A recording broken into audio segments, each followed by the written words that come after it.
un monstruo, digamos, que está ahí. Y hay que ver qué parte de lo que es el peronismo, hasta dónde llega Urtubey con este filtreo con el PRO, digamos. ¿Va a llegar a formar parte de una fuerza de centro derecha? Yo nunca me sentí cercana a Urtubey, ni mucho menos. Digo, a mí me parecía tremendamente contradictorio que nuestra fuerza política a nivel nacional representara una cantidad de valores y después cuando bajabas a las provincias representaban cosas completamente diferentes, digamos, ¿no? Entonces, y nos pasaba en Formosa, y nos pasaba en Salta, y nos pasaba en un montón de lugares. Y tenías la eterna discusión de, pero ustedes solo no ganan nada, pero ustedes solo...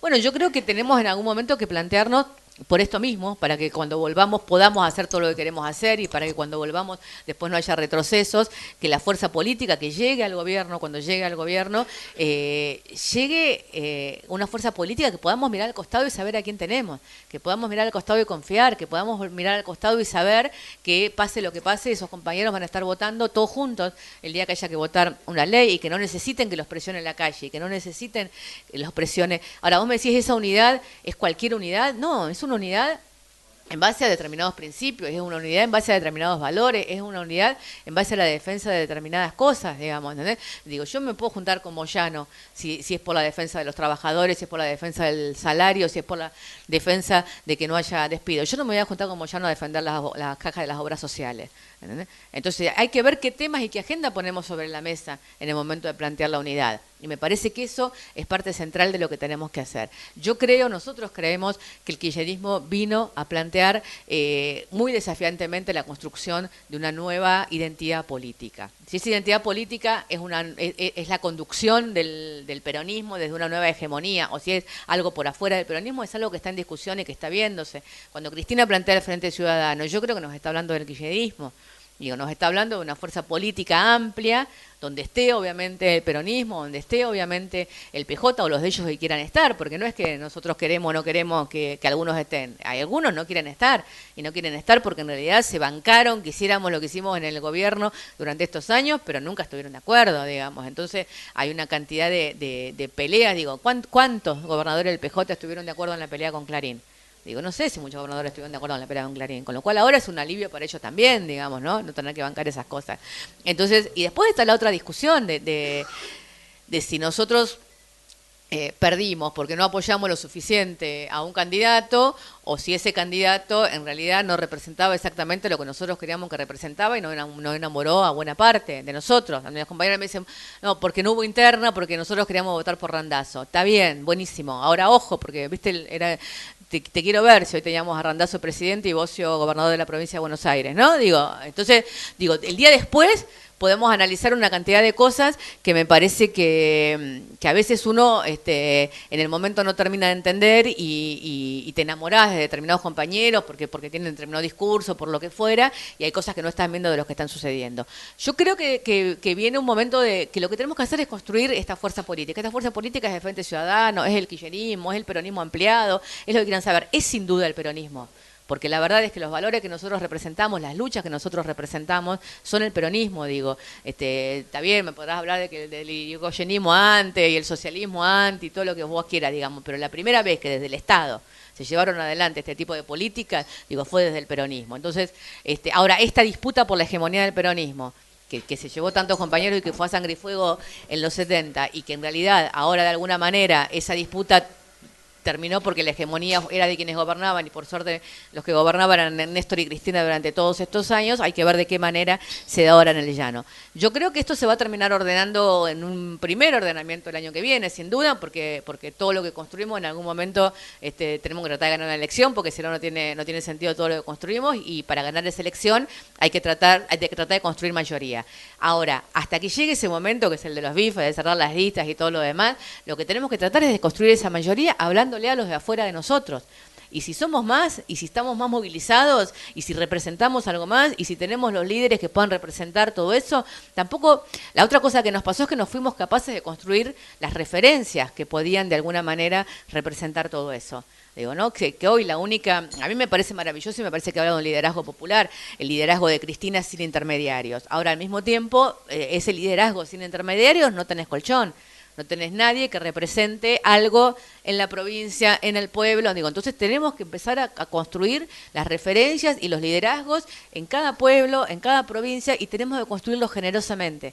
Que si el que es más líder o más referente o representa más es el compañero de otra agrupación, hay que bancar y hay que acompañar y hay que estar, digamos, digo, hay que elegir cuál de nosotros es el que mejor representa y estar todos ahí, y estar todos acompañando y estar todos apoyando. Hubo mezquindades entre nosotros que me parece que venían de creer que teníamos la vaca atada, que no pasaba, que no importaba, porque en realidad nos votaban porque estaba Cristina, digamos, y eso nos hizo perder una cantidad de cosas y una cantidad de construcciones. Perdimos compañeros en el camino que después terminaron en cualquier lado y nos preguntaremos siempre si estuvo bien perderlos o no, digamos. Yo le contaba a los compañeros, yo estuve acá en el día de las marchas de juez, digamos, ¿entendés? Por ese momento nosotros los apoyábamos.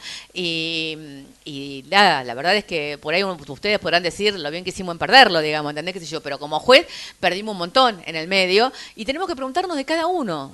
¿Perdimos porque ellos eran los equivocados o perdimos porque nosotros no supimos darnos la política que teníamos que darnos y nos fuimos sectorizando y nos confiamos en que siempre íbamos a estar en el gobierno? Una de las cosas que nos tiene que enseñar, la derrota no es la derrota del día de las urnas, la derrota no es la derrota del día que asumieron los otros del gobierno. La derrota va a ser si nosotros, después de haber sacado menos votos y después de habernos ido del Estado, no sabemos en este momento en el que estamos en el llano, pues yo ni siquiera digo que estamos en la oposición. Esta es una discusión que yo siempre tengo. A mí no me votaron para hacer oposición. A mí me votaron para hacer gobierno y perdí, que es otra cosa. Digamos. Entonces ahora me toca estar afuera del Estado. Pero yo lo que quiero es ser Estado. Yo lo que quiero es volver a conducir el Estado, porque creo que es la única manera de transformar la vida de la gente. Entonces, así, por eso no me pienso como una fuerza testimonial, por eso no me pienso como una fuerza de oposición. Me pienso como una fuerza que tiene que construir mayoría para volver al Estado lo antes posible. Y en ese construir mayoría para volver al Estado lo antes posible tenemos que ser generosos, tenemos que ser amplios y tenemos que ver en qué nos equivocamos y por qué expulsamos compañeros o por qué no apoyamos a los compañeros que había que apoyar en su momento.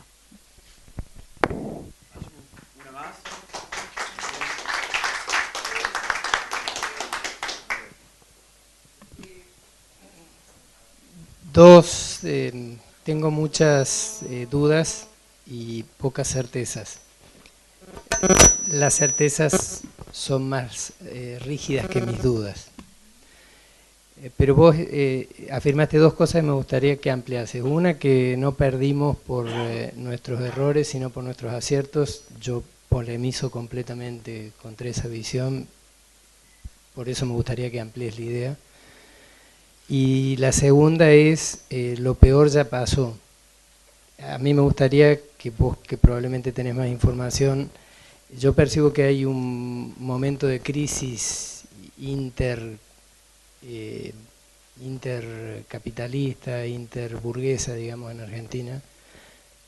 Me parece que la manifestación de Prat Gay y Sturzenegger es apenas la pirotecnia de lo que subyace atrás, que son una puja económica en la cual el macrismo no tiene capacidad de ordenar a los agentes económicos que ha liberado, ¿no? Es decir, bueno, ahora vamos a revertir totalmente la tasa de distribución de riqueza, manchancha para todos los burgueses, digamos, a ver quién tiene más capacidad de rapiña, en un contexto en el cual el silencio mediático, digamos, hace pasar por alto que cada vez que se toma una medida de esto, lo que se hace es saca guita de un bolsillo y se lleva a una cuenta offshore.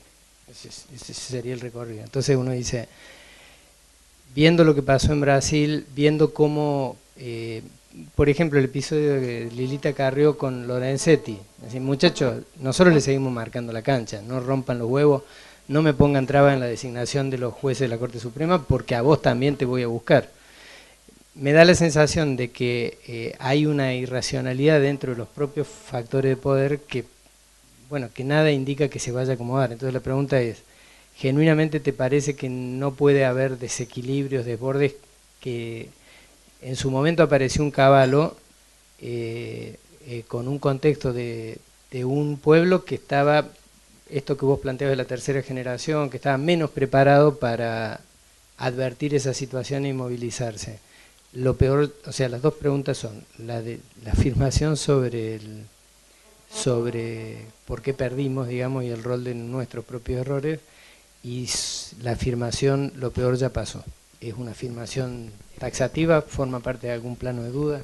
Sí, yo dudo todo el tiempo y no tengo problema en compartir dudas y en construir dudas colectivas. Y me parece que además está buenísimo hacerlo en este momento en el que no tenemos que ganar una elección pasado mañana o no tenemos que gobernar, con lo cual es el momento para dudar juntos, para repreguntarnos todo, para cuestionarnos todo el tiempo. Me parece que aquellos movimientos que viven de la línea o de la certeza son los que se paralizan cuando hay situaciones como esta. Y una cosa maravillosa que demostró este movimiento, y cuando hablo de este movimiento me refiero a este movimiento, a todos, a los empoderados, a los resistentes a un aguante, a más ciudadanía, a todos, a más democracia, a todos los movimientos que se mueven en esta etapa, es que no se paralizaron en el momento en el que no había una línea. Yo me acuerdo, uno de los primeros momentos que tuve esta sensación muy grande fue después del 25 de octubre, cuando en un momento empezaron a convocar una marcha al obelisco, y algún grupo de compañeros iluminados decide que no se sabía si iba a haber mucha gente o no iba a haber mucha gente, y había pasado algo, se había muerto alguien o... sí, murió alguien, no me acuerdo qué era... O había habido un atentado, un atentado. Había habido el atentado, no sé si era el atentado en Francia o qué atentado era. Entonces, dicen, por la televisión pública, por la radio pública, qué sé yo, que se había suspendido la marcha del obelisco. Y yo me acuerdo que le dije a Martín ese día, vamos, igual no se suspende nada, porque no hay, esta gente no le baja en línea, ¿entendés? O sea, vos no entendés, o sea, digo, tienen una convicción y tienen una decisión, que aparte, ¿quién decidió? ¿Dónde decidió? Aparte me pasaba eso, yo estaba yendo hacia el obelisco, y había una cantidad de gente que iba, y me decían, ¿quién decidió? Que no sé, ¿quién? Si esta marcha no la organiza nadie, ¿dónde está alguien que decidió que la marcha se baja, digamos, ¿no? Entonces, surgió un sujeto colectivo nuevo y novedoso que tiene que ver sin duda con las redes, y me parece que eso, y si querés, te voy a la segunda primero. Cuando digo lo peor ya pasó, estaba hablando claramente de que para nuestra generación lo peor ya pasó, porque más de lo que nos hicieron en los 70, más que el terrorismo de Estado, no había una experiencia más brutal que el terrorismo de Estado. No hay experiencia igual en una sociedad que el totalitarismo y el terrorismo de Estado. Como digo, no hay una experiencia igualable al nazismo, no hay una experiencia igualable al terrorismo de Estado. Ese terror que te permea y que se mete hasta dentro de tu casa y vos no sabés si podés hablar con tu amigo, porque si estás en la agenda de tu amigo, por ahí te pueden llevar ese miedo diseminado encima de la sociedad. O sea, no solamente lo que le pasó a los 30.000 compañeros que se llevaron y que torturaron y que mataron y que asesinaron, sino lo que eso significó para todo el resto de la sociedad, ese terror metido, ese terror hecho cuerpo, hecho sangre y metido adentro de la sociedad. Esa experiencia inigualable en la cual el Estado que te tiene que proteger es el Estado que te puede matar y que te persigue arbitrariamente, y que no sabes el origen del miedo y que no sabes el origen del supuesto castigo, eso es una experiencia única, digamos, inigualable,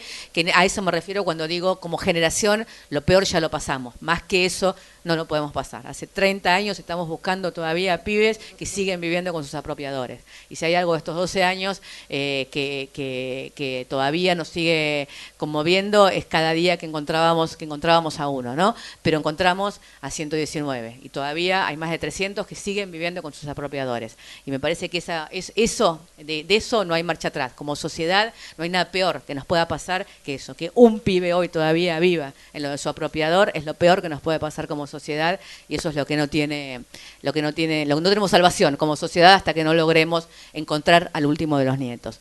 Ahora, a eso me refería con lo peor ya pasó. Que puede ser difícil, que puede haber conflicto social, que puede haber enfrentamiento en la calle, que puede haber estallido social, digo, no lo sabemos. Ojalá no pase, ojalá, pero también digo, cuando dije cuidemos a nuestros pibes, porque sabemos que puede ser, porque puede pasar, porque la verdad es que yo me encuentro todos los días, y la nuestra es una lucha política, pero yo cuando veo a los compañeros que sostenían el grupo de la villa o del comedor o de donde fuera, porque les llegaba el plan tal o el plan cual, y que no lo tiene, por lo tanto esos pibes hace 2 meses que no tienen un ingreso a fin de mes, hace 2 meses y no saben cuándo lo van a volver a tener. O sea, la falta de horizonte y de perspectiva y la angustia que está generando ya en una cantidad enorme de la población generación, digo, nosotros tenemos un colchón, digo, la clase media viene de 12 años donde pudo generar un colchón, y sobre todo la clase media urbana, que si te quedas sin laburo tenés una cantidad de posibilidades de conseguir laburo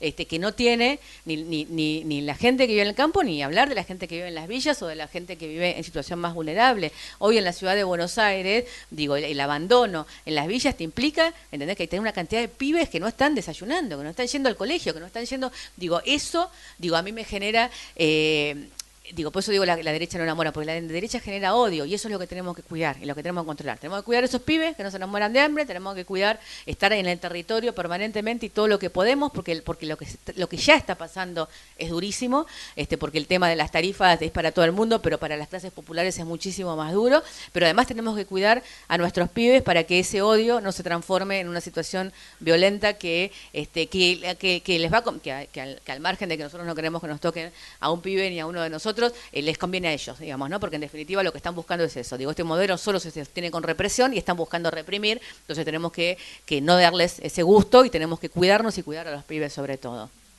Y te voy al otro. Yo digo, me parece que son dos cosas diferentes. Si la pregunta es, ¿hicimos una cantidad de cosas mal? Muchísimas. Y seguramente las que yo creo que hicimos mal son diferentes de las que vos crees que hicimos mal. Y seguramente, digo, además cuando te vas del Estado, digo, siempre digo, hablamos a veces con los compañeros que tuvieron cargos de funciones muy importantes, ¿entendés? Axel siempre me dice, yo cuando hablan de la autocrítica, yo fui ministro de Economía, o sea, cuando me hablan de la autocrítica es autocrítica. Yo pienso lo que yo hice mal y me levanto pensando si ese día en lugar de hacer tal cosa hubiera hecho tal otra, si cuando me peleé con tal en realidad no me hubiera peleado, si cuando hice tal proyecto lo hubiera hecho de tal manera, ese por ahí tendríamos que haberlo hecho antes para que ya no se pudiera revertir. O esto. Me dice, estoy obsesionado toda la mañana cuando me levanto pensando cómo podría haber hecho las cosas de otra manera. Yo creo que la autocrítica... No, pero déjame terminar esto, digo, porque yo creo que hay que hacer autocrítica.